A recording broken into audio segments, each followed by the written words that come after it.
Hi, my name is Ive. I'm the founder of the Young Africa Vision, and I'm very happy to present to you episode 5 of Young Africa Today. Now, in the first 4 episodes, I was focusing on the Young Africa Vision itself. I explained where it comes from, and I also explained to you the 6 strategic focus areas that I have identified as being the areas in which we can create jobs at a local level to boost the economies of countries all across Africa. And so, then I also focused on the fact that we can't really develop Africa. We who live in Africa have to develop ourselves. And as we develop ourselves, we are going to be able to create the beautiful lives that we want to have and the strong countries that we want to have. And then I started looking at what does it take to develop ourselves? And I started with the 3 secrets of human civilization, which is love, the law, and literacy. If you want to find out more about this, please watch episodes 1 to 4 and learn more about it. And then in the final concept that I introduced is a model for personal development, which I call the Mandala model, which just explains that as we humans need to self-develop and we need to create ourselves, we mustn't try to find ourselves. We have the ability to create ourselves. We were created by God in His image, and so we have the ability to create ourselves, and we create the environment around us, and we create the future that we want. And so one of the most important aspects of that comes around choosing something, and I want to talk about that today. Now,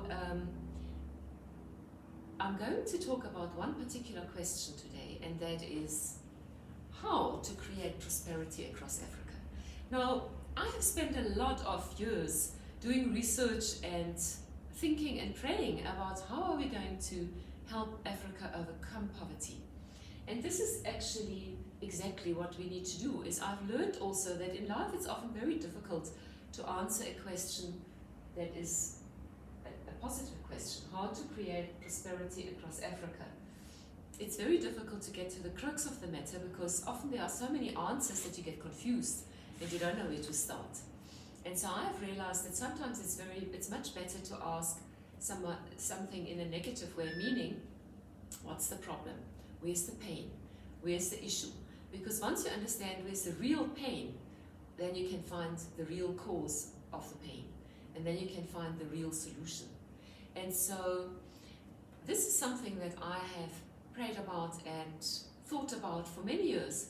And I came to realize that we need to look at the cause of poverty. What is causing this poverty? Why do we have this poverty? And I realized there are 2 reasons why humans experience poverty. The first reason is structural poverty. Structural poverty. What do I mean by that? I will explain just now. I first want to mention the second reason. The second reason is self-inflicted poverty. Some people get mad when I say this, but I have had to take responsibility for my own poverty at times, and I have had to rethink about how to improve my own situation at times. And so what is very important to understand is that if you are living in an environment, and we in Africa are living all over in an environment of structural poverty, where structural systems have created an environment that enables poverty. We have to address those structural systems, and I will talk about that in the next couple of episodes. But then there is the thing around self-inflicted poverty, and I will also spell that out in this episode today. What do I mean with self-inflicted poverty? And that is really when it comes around the choices we make in life, but I will talk about that shortly. So let's first look at structural poverty. There are 7 systems that cause structural poverty. 7 modern systems of slavery that are causing structural poverty. And these are the 7 systems that I will just outline today, and then over the next 7 episodes, I will unpack each one of them, because they are really important to understand. And we must really, if we understand something, we can master it. Right in the beginning, when God created the world, He said, He gave dominion over the world. He said, we human beings are given mastery over, we must master the world. Now, what does mastery mean? People think it means ruling and you have to subject the world to yourself. I beg to differ. What I beg to say, what I want to point out is the word master means understand it. If you master a skill, you understand it. So if we really want to, excuse me, I have a bit of a cold. If we really want to master the world, we need to understand it. This is why science and research is critical, absolutely critical, because it's only through understanding how God's amazing creation works can we start using it effectively without causing damage. In the last couple of centuries, there has been a lot of advances in technology, and in the last 100 years, there have been more advances in technology than ever before. As we move into the 21st century, we are going to have an extreme speed of innovation and technology happening. Now, together with innovation comes, and with new discovery, comes a huge responsibility, because every single discovery also brings up moral and ethical questions. So if we are able to find out about, gene technology, then we need to think about the implications of what it is that we are doing. How are we going to use this newfound understanding of genetics to create a better world and not jump the gun because we are greedy and start releasing technology that we are not ready for? We need to understand very, very carefully that identifying that there is nuclear power doesn't mean mastering it. When the tsunami struck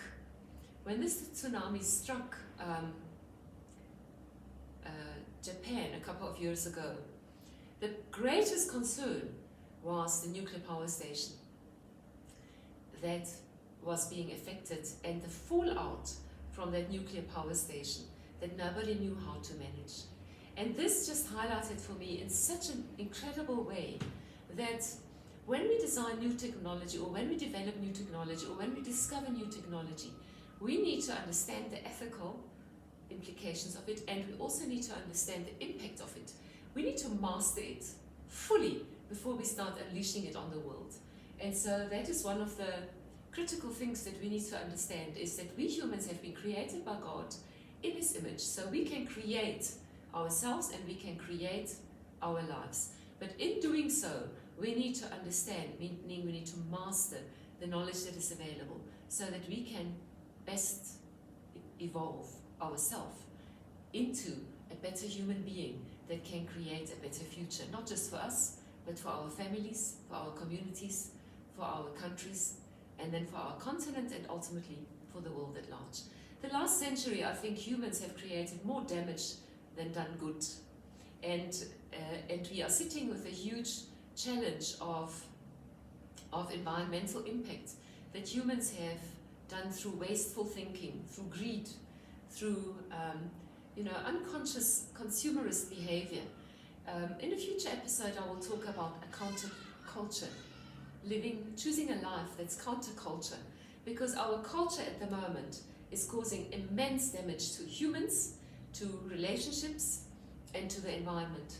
And we need to adopt a lifestyle choice of counterculture that goes against what is popular in culture at the moment.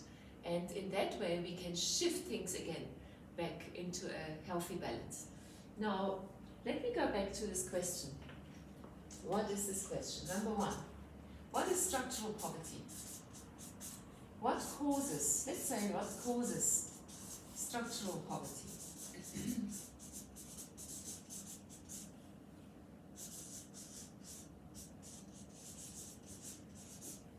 Now, I know everybody's going to shout politics. I didn't even put politics or political systems on the list of 7 systems of slavery. Because quite frankly, a political system of democracy that we have has its benefits, and it's the abuse of it that causes structural poverty, or possibly can contribute to it. But that is not the point. The point is that we have 7 systems of structural poverty that we need to understand so that we can overcome them. 7 systems of modern slavery. It's actually 7 systems of modern slavery. When I talk about slavery, let's just first unpack this word. What is this word slavery? What does slavery mean? And I'm going to start with a very, very simple and a very straightforward conversation around worldview, around a worldview that we have to adopt in order to overcome slavery and to understand, where does slavery come from? Where does slavery come from? Now, all of us know about human slavery in terms of 500 years, ago, but long before that. The Bible is full of stories of slaves. So for 6,000 years there have been slaves. But where does the whole concept of slavery even come from?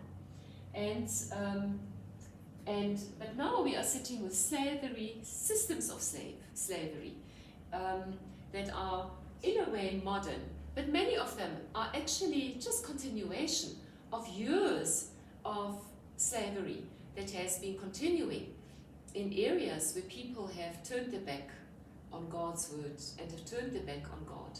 So let me start with a very simple topic of worldview. What is your worldview? I'm going to explain my worldview to you. My worldview is rooted in biblical teaching. And that is that there is God. And really, God is good. So if you just add one extra O there, then you know God is good. In the previous episodes, I was emphasizing that God is love, and that as a result, love is God. And so, secondly, we have evil. We have evil. We have the devil. And the devil is actually nothing but evil. So in life, we have good and we have evil. And everything good comes from God. He's the creator, He's the love, He's the originator of all good things. But then we have the story of the devil. Now, one of the biggest success stories of the devil is that he has made himself invisible, especially in Western culture. In Western culture, if I am going to talk about the devil in an intellectual circle, people are going to think I am crazy because they have been lied to, and the devil, the Bible calls the devil the father of lies. They have been lied to believe that there is no such thing as the devil, because the devil likes hiding himself to be invisible and purely and basically removing all the laws and giving people a feeling that they are in control. Ever since human beings have made their first decision, and this story is described in the first part of the Bible, when human beings, the 2 first human beings, made the decision to be in control of their destiny, as opposed to trusting God, their Father who loved them and created them for a particular purpose. Ever since, human beings wanted to take control of their own destiny, thereby turning their back on trusting God and acting in disobedience as a result. Humankind has suffered through life here on earth. Now, the English language is very interesting for me. I never thought about it much, but I started teaching young people leadership and entrepreneurship skills, and I started looking at ways of making things very simple, like this picture of the worldview. My worldview is that there is a God, and He is the originator of all good, and there is the devil, and He's the originator of all bad things. And then one day, when I was teaching this, I was walking from right to left, and I looked at this word. Just somehow in my brain, suddenly I started reading it backwards. Now, what is the opposite of evil? The opposite, if you turn it backwards, it's live. And that is exactly what God wants us to do. He doesn't want us to have a life of evil. He wants us to turn it around, and we can do so through Jesus Christ, and we can live, and we can have an abundant life. And And that is really what we must do. We must never be overcome by evil. We must always overcome evil with good. Now, then I thought, well, this is interesting. Let's see what is the opposite of God. And look what is the opposite of God. Dog. Now, in many cultures, the slang dog is used in a negative way, basically as, you're my dog, as you are my slave. You account to me, you tell me what, I tell you what to do, you listen to me or you get killed. That is devil speak. That's how the devil speaks. If you speak like that to the people around you, you must know that you have been infiltrated by the devil, because no human being should speak like that to another human being. And dog is the origin of slavery. And the devil, which is evil, is the one that wants control and that wants to rule over people and that wants to bring them into slavery. So when there are 7 systems of modern slavery, you must know that the father of lies is behind these 7 systems. And we have to become aware, we have to become conscious that these 7 systems exist so that we can turn them around. And we may not have, we don't need to cause a new revolution in any way. We must just choose not to be part of those systems. And we must just use the options and the alternatives that God has created that are existing so that we can get out of those systems. So I'm going to put down the 7 systems of slavery right now. I'm sure you're quite curious now what they are. I might have to use my cell phone to refresh my mind, because my head is always at work, and so I have so many thoughts in there that I definitely need notes to keep them straight. So let me take my phone. I brainstorm my 7 systems of slavery.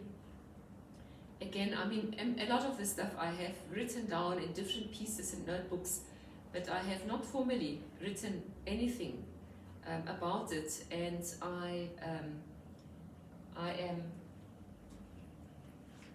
quite excited that this is fresh new information that I'm sharing with you. It's not new. Actually, if you are interested, you can probably Google about this and you'll find a lot of voices that repeat what I'm saying and that agree with me and that actually give a lot more background than what I will be able to do in this session today. But the first one of the 7 systems of modern slavery.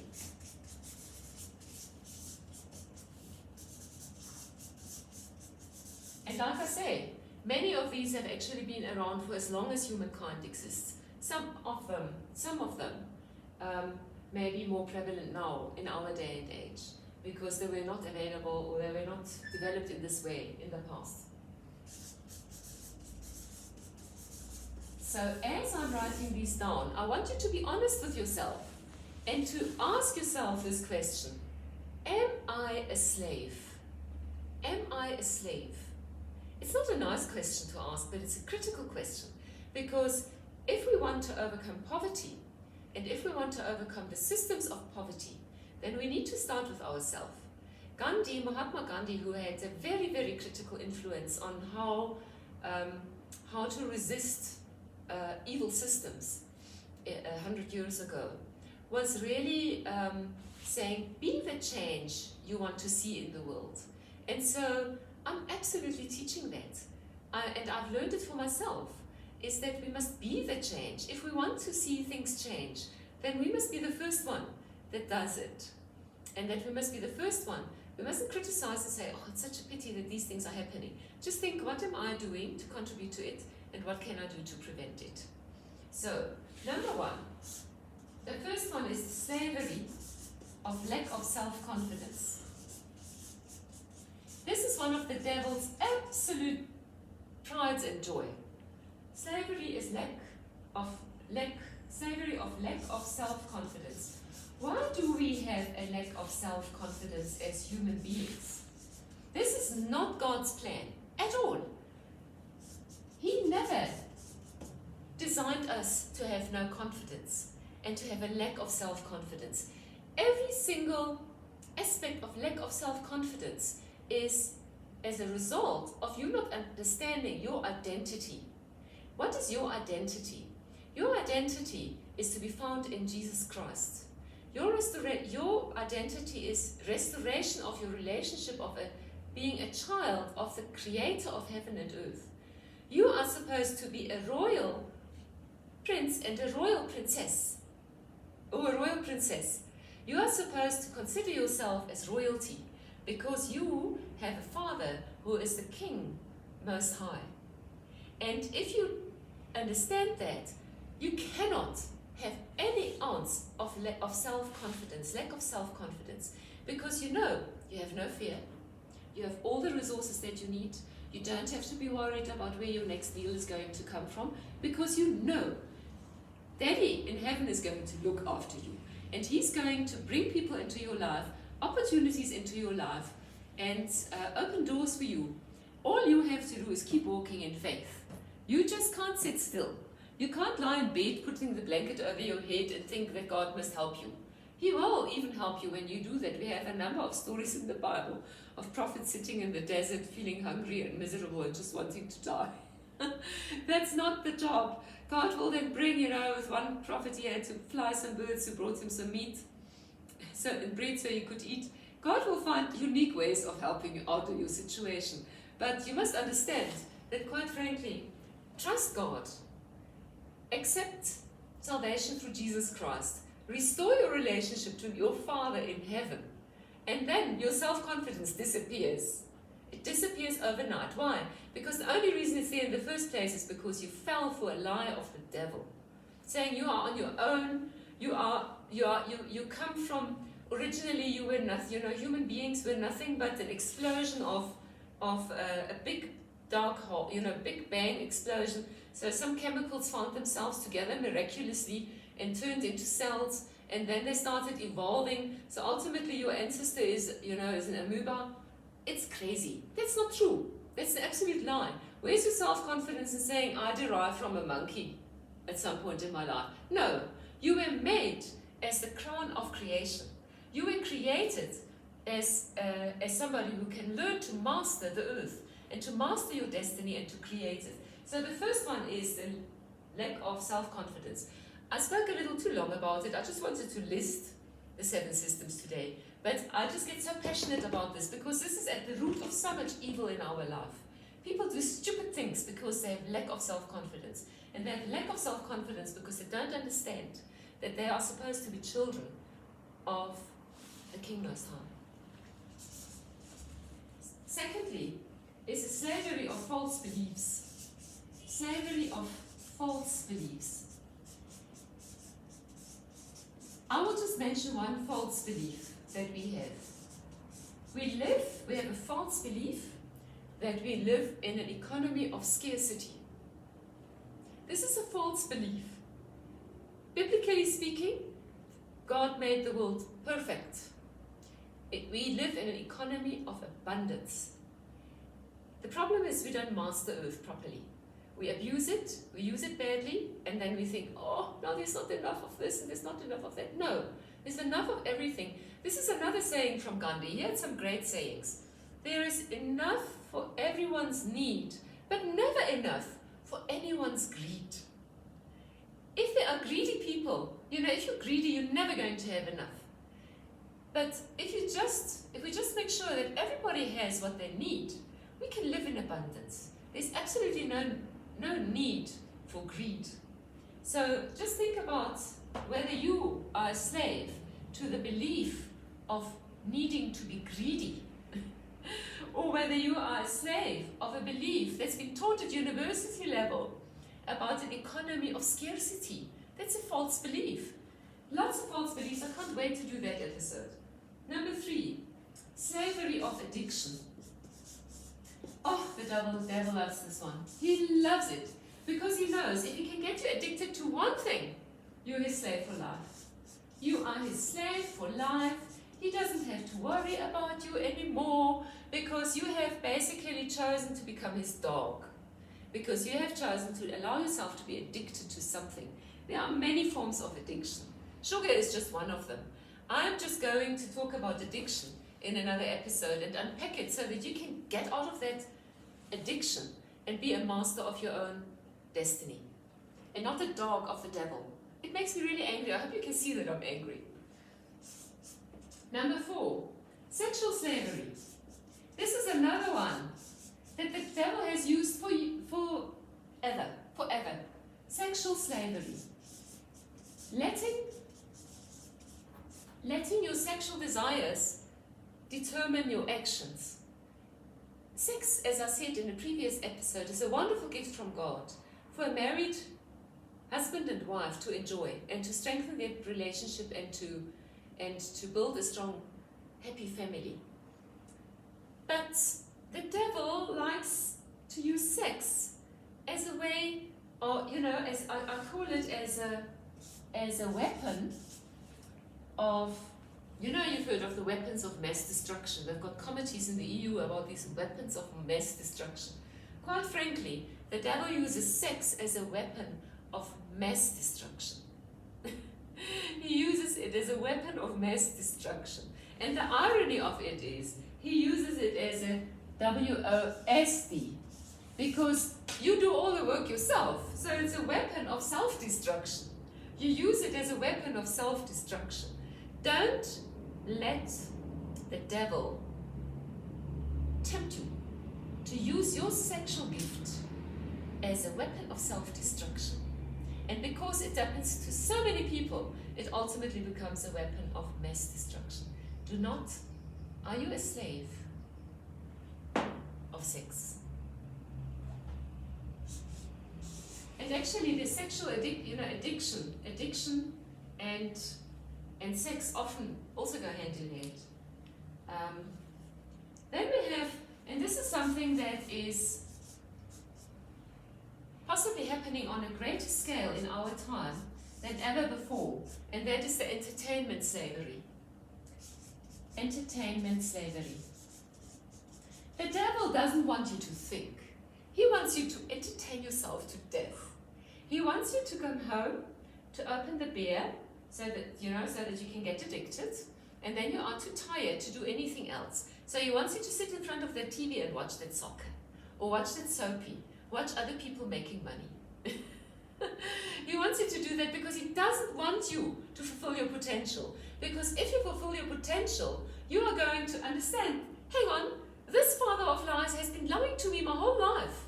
I have been caught in a web of lies. And you're going to get angry at the devil, and you're going to say, never again am I going to let myself be caught into that web of poverty. Because ultimately I'm going to experience mental poverty, emotional poverty, spiritual poverty, and if my body is going to go down the drain, if I'm going to allow myself to be entertained to death.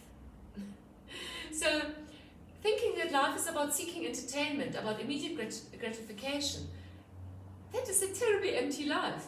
When you look back at the age of 80 and you are looking back at your life, how many TV episodes will you be able to remember? How many soccer games will you be able to remember? Entertainment slavery. And the last one, sorry, my handwriting is really a little problematic today. This is number, which one did I forget? 1, 2, addiction. Oh, I've jumped the gun. I'll go to this one first. Slavery of ignorance. The slavery of ignorance. Oh, the devil loves it if you can't read and if you don't read. And he loves it if the education systems in your country are in a mess. He loves it if you go to school and you avoid school because your teacher sexually abuse you. And he turns every school toilet into a drug dealing shop. He loves that. And he wants you to remain ignorant.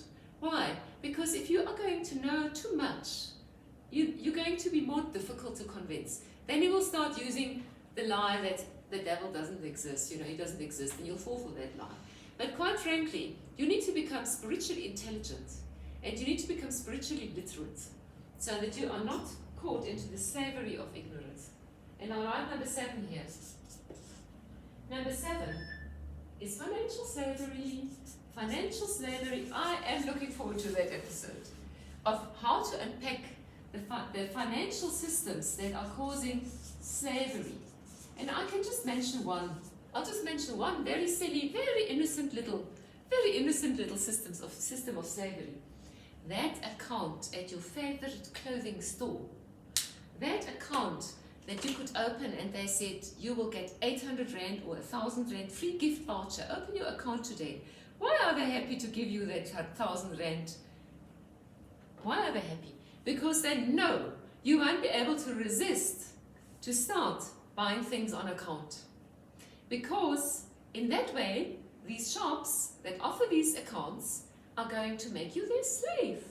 So now every month you have to work and you have to give them your money because you have to pay off that debt. And who has ever paid off their clothing account debt? Who has ever paid it off? As long as you have an income, you are just like paying the minimum. You're paying the minimum because you need the rest to pay for your entertainment. Am I right?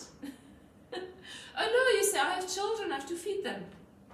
Quite frankly, there's other ways to feed your children. I'm just going to cough a little here. But anyway, I don't know if these make sense to you. When I started thinking of these and when I started listening to videos from other people, when I started reading books from other people, these things just made so much sense to me. And I just realized, absolutely, these things keep people poor. These are systems that keep people poor. There are other systems in terms of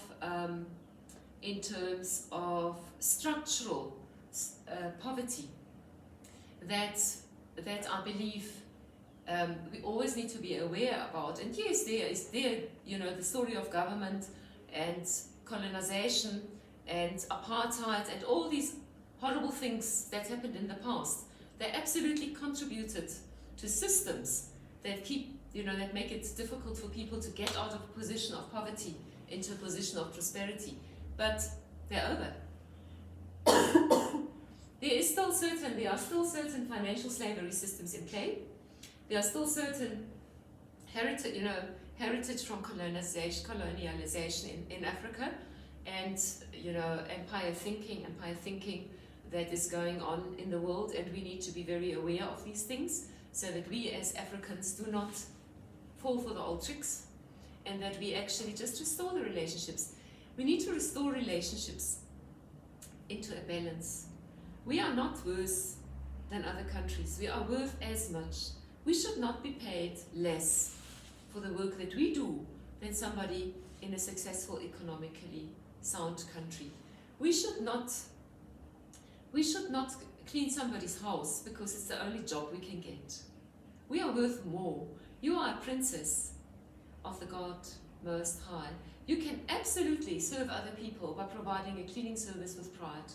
But to make yourself think that that's the only thing that a cleaning job is the only job that you can have, it's not true. It's not true. You can self-create. You can get up in the morning and choose to overcome the slavery of ignorance and to improve your ability to offer more value, and in that way create opportunities not just for yourself but for others as well. So thank you for listening to my 7 systems of modern slavery. I really am looking forward to a lot of comments. Please engage in the conversation. And I just want to go back to the first page and talk very quickly about self-inflicted poverty. If you look at the 7 systems of slavery, maybe you will already realize that a lot of these can result in self-inflicted poverty. If you are going to spend your money on alcohol, you are going to stay poor. You may even lose your whole house in the end, or whatever you have. If you are going, for me, if I think about Marikana is a terrible spot of darkness in the history of South Africa. When thousands of people were on strike because they wanted to request more money. They wanted to request more money. I absolutely agree that everybody needs to be paid a decent living wage. But at the same time, I just know from working in the development sector that a lot of money goes into alcohol in our country. I find it extremely embarrassing that one of the most successful global companies in the world is a South African company that sells alcohol. What does that mean? It means that people in South Africa have been buying so much alcohol that this company has become one of the biggest alcohol companies and able to buy out huge alcohol companies in Russia, which we thought is heavy on alcohol, and in America. It's crazy to think that one of our pride companies is a company that produces alcohol. There's something wrong in that picture. And that alcohol drinking is the same miners that are not using their time beyond working in the mine because they have given up all hope. They don't understand that they are sons of the King Most High. They believe the only thing they can do is go underground and work in that mine. They believe that there is nothing else for them to do because they're living together with other men who's got to get up early in the morning again to get down that shaft. And all they need to just do a bit of stress relaxing is drink alcohol. And in the end they come home sick, addicted. I have seen so many villages with sick men. It is heartbreaking. And then I see young people. They want to make money. They want to make money. Why? Because they want to be cool. And then they go to a nightclub. And then last week, they were able to afford this kind of drink. And now this week, they made a great deal. So now they can afford that kind of drink. And then I think, you know what? Where does that drink come from? That one that's imported, the one that you want. That's white man's capital. Why are you giving money to the white man?